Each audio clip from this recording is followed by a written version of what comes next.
Welcome to Penrose Learning, where we make understanding easy. In this video, I will explain how to change oil in your vehicle. First, let's prepare.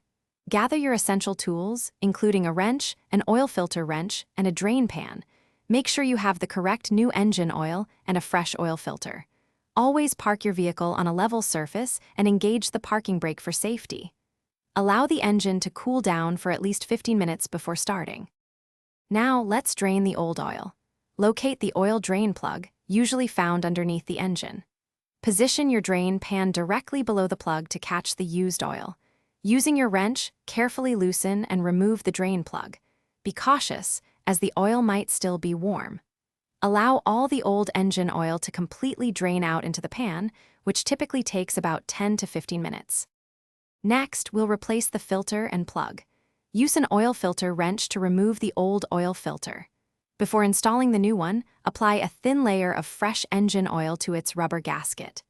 Hand tighten the new oil filter until it feels snug, then give it an additional 3/4 of a turn.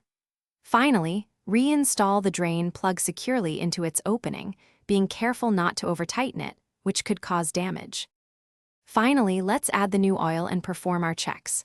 Locate the oil fill cap, usually on top of the engine, and remove it. Carefully pour the recommended amount of new engine oil into the fill port. Once filled, replace the cap.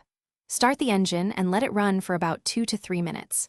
Turn it off, wait a moment, then check the oil level with the dipstick and inspect for any leaks. Thanks for watching. If this was helpful, leave a like and consider subscribing. See you next time.